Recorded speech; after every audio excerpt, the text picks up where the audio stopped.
मैं चाहूं तो आपके बेटे को फांसी के फंदे से बचा सकता हूं।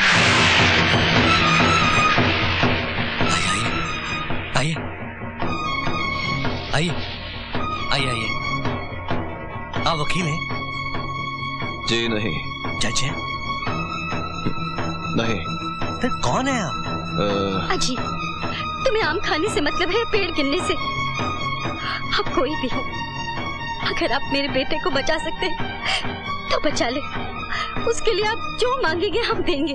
सोच लीजिए, हम कीमत कुछ ज्यादा ही मांगने वाले हैं। जरूर देंगे। बोलिए क्या चाहिए? रुपया, पैसा, जमीन, जायदाद, बोलिए बोलिए।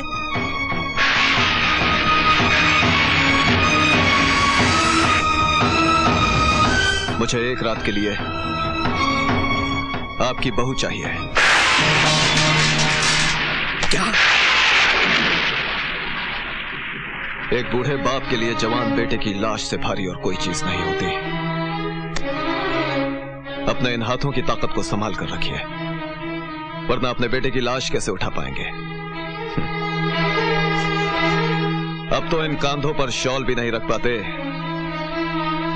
फिर बेटे की अर्थी कैसे रख पाएंगे? वैसे फांसी से ज्यादा तकलीफ नहीं होती, सिर्फ गर्दन जरा सी लंबी हो जाती है और जबान थोड़ी सी बाहर आ जाती है। लेकिन घबराने की कोई बात नहीं है चौधरी साहब, आपको ज्यादा परेशानी नहीं होगी, क्योंकि कफन और लकड़ियां तो आप खुद बेचते हैं। अगर आप अपने बेटे की जिंदगी बचाना चाहते हैं तो ये रहा मेरा पता।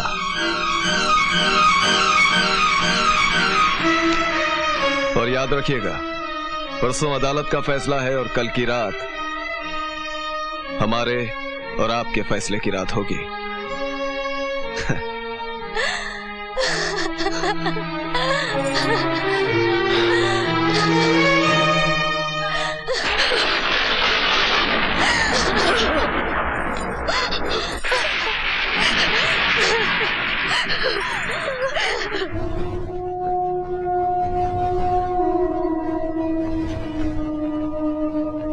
हे माँ, मेरे बेटे को बचा ले। वही तो मेरे कुल का दीपक है, हमारे बुढ़ापे का सहारा। वो नहीं रहा तो क्या रह जाएगा हमारे पास? हमें इतनी बड़ी सजा मत दे।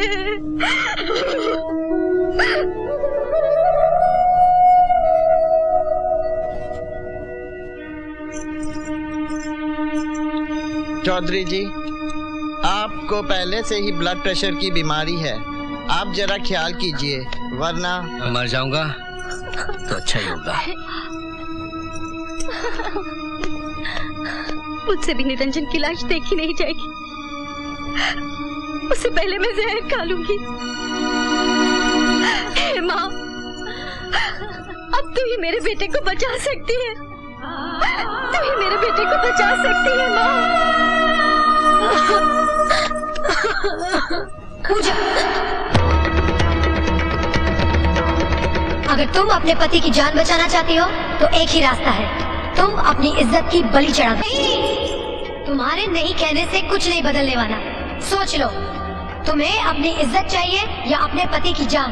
इज्जत एक बार चली गई तो वापस नहीं मिलती, तो फिर अपनी इज्जत संभाल के रख, मत जाने दे अपने पति को।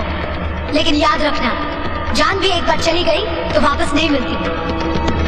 ये भी याद रख, निरंजन की मौत के बाद इस खानदान से जितनी भी लाशें उठेंगी उसकी जिम्मेदार भी तू होगी। सारी बर्बादी तुम्हारे हिस्से में लिख दी जाएगी। भूल गई वो कस्में जो तुमने फेरे लेते वक्त खाई थी? भूल गई?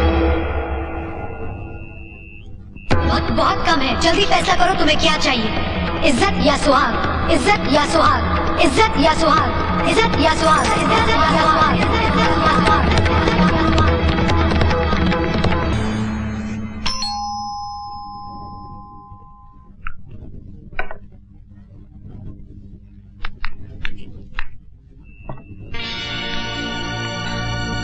आइए, कम इन प्लीज।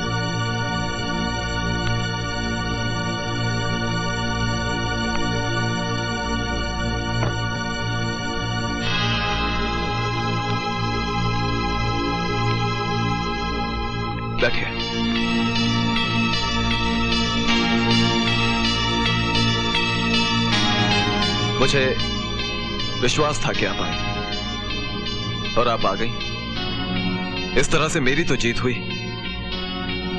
मर्द की जीत तब होती है जब उसकी मर्दानगी की जीत हो। अगर मैं आपको बहुत पसंद आ गई थी तो मुझे अपने प्यार में इतना पागल कर देते कि मैं आपके पास भागी चली आती। तब आपकी मर्दानगी की जीत थी। लेकिन ये क्या, किसी को सफेद कफन पहनाकर अपने पास बुला लिया। ये आपकी मर्दानगी की हार है। हाँ, ये आप मेरा ये एल्बम देखिए, मैं अभी आता हूँ।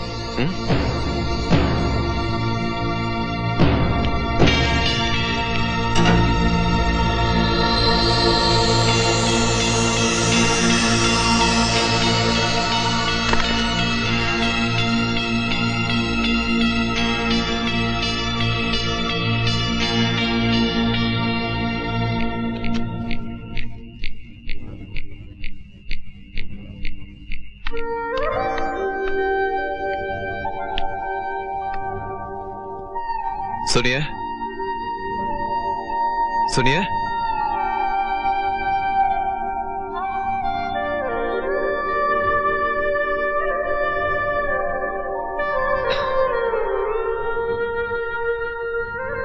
चलिए, बाहर आपका टांगा खड़ा है।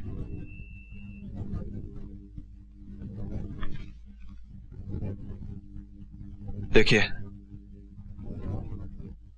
आप यहां से बाइज्जत जा रहे हैं और कल निरंजन भी अदालत से बाइज्जत रिहा हो जाएगा। आप फिक्र मत कीजिएगा, ठीक है? जाइए।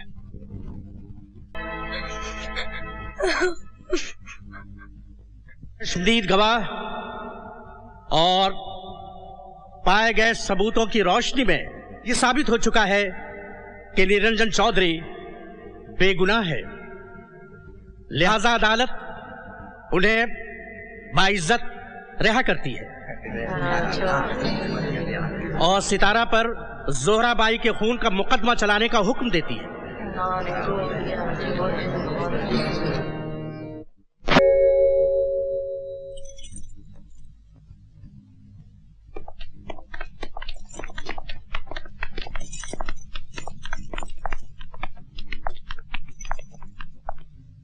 कौन था वो आदमी? कौन? वही जिसके पास तो एक रात के लिए गई थी। टुकुर टुकुर अब देख क्या रही? गई थी या नहीं? बोल। हाँ, गई थी।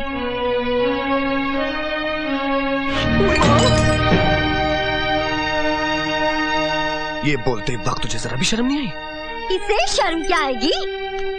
अरे वैश्या भी बाजार में निकलती है ना तो चेहरे को आंचल से ढक लेती है, और ये तो ऐसे गर्दन उठाकर चल रही थी जैसे कोई किला फतेह करने जा रही हो। मैंने जो कुछ किया इस घर को और आपको बचाने के लिए किया, इसलिए भगवान को तरस आ गया और मेरी इज्जत लुटने से बच गई। ये उसके घर रात भर रही और उसने इसे छुआ तक नहीं। अरे अगर वो इतना ही दूध का धुला था तो रात को ही तुझे अपने घर क्यों बुलाया? ये मुझे मालूम नहीं। और तू उसे कब से जानती है? मैंने उसे पहले देखा तक नहीं। देखा तक नहीं? कोई आदमी रात के अंधेरे में घर आकर ऐसे ही कह देगा कि मुझे आपकी बहू चाहिए, जब तक कोई पुरानी जान पहचान ना हो, और हमसे बिना पूछे ऐसे ही चली गई उसके पास गुलछर्रे उड़ाने के लिए? यकीन मानिए, मैं पवित्र हूँ। झूठ बोलती है तू। साफ साफ क्यों नहीं कहती कि तेरे पेट में जो बच्चा पल रहा है वो भी नाजायज है? खबरदार जो मेरे बच्चे को नाजायज कहा तो। आप जो इल्जाम मुझ पर लगा रही है वो नाजायज है। क्या सबूत है तेरे पास कि तेरे पेट में जो बच्चा है वो निरंजन का है? हाँ हाँ, दे सबूत। अगर आपका बेटा आपसे सबूत मांगे कि वो जिसे बाप कह रहा है सचमुच उसका बाप है, तो क्या आप सबूत दे सकेंगी? आप दे सकेंगी? दुनिया की कोई भी माँ इसका सबूत नहीं दे सकती, तो फिर मुझसे क्यों ये सबूत मांगा जा रहा है? इसलिए कि तू यहाँ से रात भर गायब थी। हमने तो कोई ऐसा कुकर्म नहीं किया। आप ही कहिए, कौन विश्वास करेगा कि कोई रात भर काजल की कोठरी में रहे और उसे जरा भी कालिक ना लगे? मान लीजिए कि मैंने पाप किया है, लेकिन क्या ये पाप पुण्य से अच्छा नहीं जिससे मेरे पति की जान बच गई? हरामजादी, आवारा, बदचलन, तुझे यहाँ रखकर मुझे अपने कुल और खानदान पर दाग नहीं लगाना। चल निकल यहाँ से। नहीं नहीं, मैं इस घर से नहीं जाऊंगी। अरे तुम घड़ी क्या देख रही हो? निकालो इस चुड़ैल को बाहर। चल निकल इस घर से। मुझे आप अपने से दूर मत कीजिए। छोटे चौधरी, कम से कम ये तो सोचो कि वो माँ बनने वाली है। तो क्या करूं? किसी और के कलंक को अपने माथे का टीका बना लूं?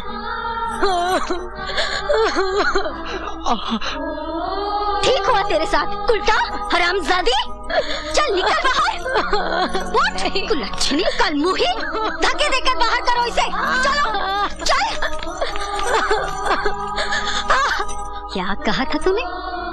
इस घर से नहीं निकलेगी? निकाल दिया ना। याद रख, चौधराइन वो नागिन है जो एक बार डस लेना, उसके जहर का कोई इलाज नहीं। अरे सारी दिए जला दे, चारों तरफ उजाला ही उजाला हो। वो डाली के जिससे मैं उड़ के गई थी, वहाँ लौट कर तो नहाना था मैंने। हंसाती है मेहंदी, रुलाती है मेहंदी, बनाती है मेहंदी, मिटाती है मेहंदी, बनाती है मेहंदी, मिटाती है मेहंदी। आपने कहा था ना पिताजी कि मैं एक बहुत अच्छी बहू हूँ। अच्छी बहू तो वो होती है जो डोली में ससुराल जाए और अर्थी में वापस लौटती है। मेरी तरफ देखिए, ये लाश बिना अर्थी के ही वापस चली आई। पूजा, पूजा बेटी,